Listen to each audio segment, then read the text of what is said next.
Good morning students. आज हम reading section के इस भाग में पैसेज जो कि अनसीन पैसेज है उसका जो रिमेनिंग पार्ट था उसका अगला भाग उसको समझने की कोशिश करेंगे। देखिए क्या लिखा है, 3rd नंबर का ये पैराग्राफ है। In 1975 in some part of China snakes uncountably started to crawl out of their holes. Crawl out, देखिए क्रॉल आउट का मतलब होता है टू क्रॉल आउट, मतलब रैंक करके बाहर निकलना, इसलिए बिलों से बाहर निकलने के लिए है। क्रॉलिंग करता है जो स्नेक होता है, तो इसलिए क्रॉल आउट यानी रैंक करके बाहर निकलने लगे। देखिए 1975 में एक घटना हुई जिसमें चाइना के जो स्नैक्स थे वो क्या थे, अचानक, अनकाउंटेबली मीन्स अचानक ही क्रॉल आउट करने लगे। उनके होल्स थे ऑन टू द स्नो, कहाँ पर, स्नो पर, बर्फ पर आ गई। The cold blooded reptiles should have been sleeping in their hideouts means ठिकाने। तो जो कोल्ड ब्लड रेप्टाइल होते हैं यानी शीत रुधिर वाले जो रेप्टाइल्स होते हैं, रेप्टाइल होते हैं, उनको क्या करना चाहिए था, सोना चाहिए था अपने छिपे हुए ठिकानों पर। As it turned out later, लेकिन ये बाद में निकलने लगे। The snakes felt approach of terrible means खतरनाक, डरावना, भयानक। टेरिबल हिचेन earthquake a month in advance, तो जो ये स्नैक्स थे इनको 1 महीना पहला एडवांस में पता चल गया कि हिचेन अर्थक्वेक वहाँ पर आने वाला है। देखिए, thanks to a careful observation and registration of such biological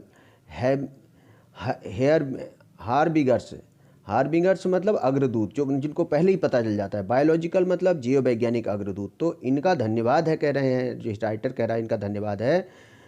observation and registration of such biological, इनका ऑब्जर्वेशन जो निरीक्षण करते हैं और इसको रजिस्टर्ड कर लेते हैं यानी पहले ही उसको जानकारी हो जाती है, कहने का तात्पर्य है इनका धन्यवाद है। इन सम केसेज, कुछ केसेज में जिनको पहले ही पता चल जाता है, इन बायोलॉजिकल अग्रदूतों का, जैव वैज्ञानिक अग्रदूतों का बहुत बहुत धन्यवाद है। नेचर ने इनको ऐसा गिफ्ट दे रखा है। देखिए आगे देखिए, human casualties have been avoided all together. Human casualties को रोका जा सकता है इनके द्वारा पूर्ण रूप से, ऐसे करके पता होने पर। So what is that mysterious guardian force that protect animals.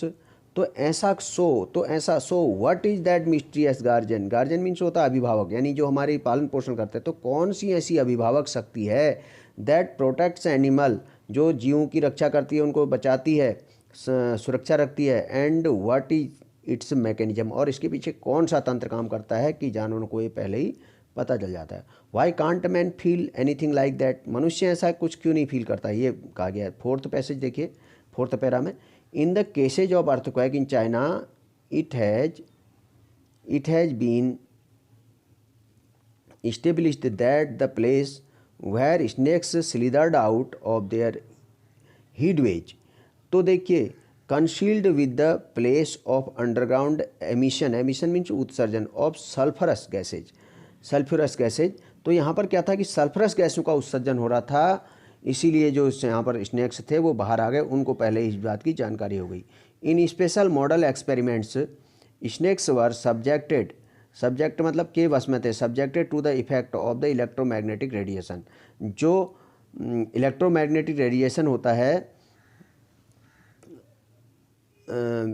यानी कि विद्युत चुंबकीय जो रेडिएशन है, इसके प्रभाव में आ गए थे वो। मैग्नेटिक रेडिएशन, मैग्नेटिक फील्ड, और मैग्नेटिक फील्ड यानी चुंबकीय क्षेत्र में के उसमें आ गए थे। तो यहाँ पर विद्युत चुंबकीय जो विकिरण हो रहा था उसके प्रभाव में थे, और मैग्नेटिक फील्ड में थे, चुंबकीय क्षेत्र में थे। लो फ्रीक्वेंसी ऑसिलेशन, और जहाँ पर लो फ्रीक्वेंसी का दोलन हो रहा था उसको प्रभाव को वो समझ गए थे। And change in the soil temperature, और सॉइल का जो टेम्परेचर था वो चेंज हो रहा था, जिसको उन्होंने कैच कर लिया था इसको। But all this had little if any effect on the reptiles gases though proved to be totally different things. तो इसी का जो प्रभाव था, गैसेज था, और ये इससे उनको डिफरेंट थिंग का प्रभाव पता चल जा रहा था। They left no one indifferent another remarkable fact, तो वो इंडिफरेंट मतलब उदासीन। ये दूसरे रिमार्केबल फैक्ट, वो इससे they left no one indifferent मतलब वो इससे अछूते नहीं रहे, यानी उदासीन नहीं रहे इस चीज़ के प्रति, उनको पता चल गया। Another remarkable fact which too was recall much later, जिसके रिकॉल मीन्स याद किया गया। एक और जो है उल्लेखनीय, रिमार्केबल मीन्स जिसका उल्लेख किया जाना चाहिए, जिसको बताना जाना अति आवश्यक है, यानी कि उल्लेखनीय। तो एक और उल्लेखनीय बात है जिसका बाद में जो है too was recalled much later, बाद में उसको याद किया गया। In the long before the earthquake many people had fainted from the intoxication, intoxication means नशा, विद द सल्फर गैसेज, की बहुत सारे लोग सल्फर गैस के नशे में थे। फिफ्थ नंबर देखेंगे, could this mean that the human organism just as the serpentian, serpentian मतलब जो जैसे सांप वगैरह है, serpentian was given in the advance warning of the impending disaster. तो जैसे कि जो मानवीय जीव हैं, मानव जीव हैं, just as the serpentian human, could this mean that the human being human organism just as the serpentian was given in advance warning of the impending disaster. तो क्या इन जीवों के द्वारा मनुष्य को क्या ऐसा इम्पेंडिंग नज़दीकी आपदा का संदेश दिया जा सकता है? फिर आगे बताया जा रहा है,